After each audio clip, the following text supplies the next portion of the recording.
Red Force is the tallest and fastest roller coaster in Europe. This Intamin launch coaster opened at Ferrari Land at PortAventura World in 2017 and stands at 367.3 feet tall. I was fortunate enough to have one back row and two front row rides on this coaster back in October 2019, and this ride is amazing. There are a few pros and cons about this ride, and there's a few ways it could be made better. But no coaster is going to be perfect, is it? First of all, this is a very visually impressive roller coaster. It can be seen and heard from pretty much everywhere in Ferrari Land. And it might be weird, but that launch does sound amazing. And obviously what's more important is how it feels, and I'll get onto that later.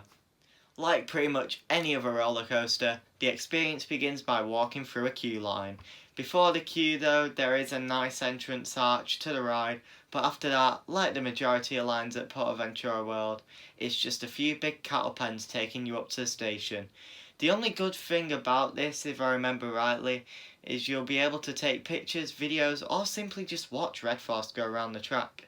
What's also a bit weird is that the single rider queue only starts just outside the station, where even the normal queue is only 10 minutes more or something like that. So even single riders are queuing for 45 minutes if there's nearly an hour's queue.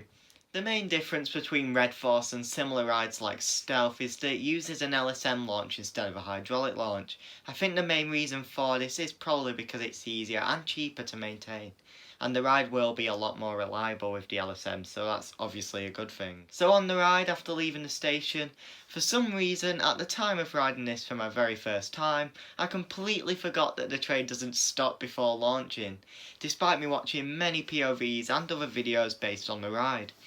For some reason, I expected to stop. However, the train leaves the station at the usual speed for leaving the station, and you're going at that speed, maybe around 5 miles per hour or something like that, and the train suddenly just zooms off. So of course, with the LSM launch, you don't get that feeling of going 0 to such a speed in 2 seconds, but I wasn't expecting it to be as forceful as it was when we suddenly took off from around 5 miles per hour.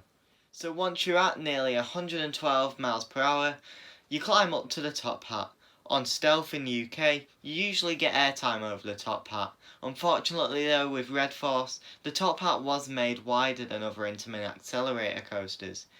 Therefore, the train climbs over it pretty slow and doesn't give any airtime.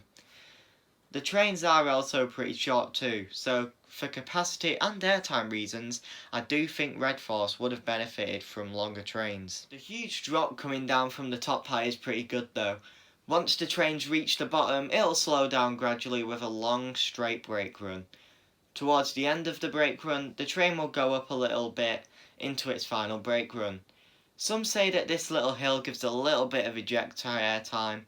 However, I must say I didn't really get any. I absolutely love the airtime hill that takes you into Stealth's brake run, but Red Force didn't really give any airtime. What's better with Red Force though is the restraints. Just a nice lap bar, and that's all it needs. However, be careful you don't get knocked out by them at the end of the ride. What I also liked about Red Force is the viewing area, where there are loads of stadium-like seats where you can go up there and watch the ride and get some really good views of it. So overall, Red Force is an amazing coaster and it's definitely worth checking out. It didn't really give me any airtime, and despite it not being hydraulic, the launch is pretty cool. Thank you for listening to another review here on Theme Park Mad, and I'll see you in the next one.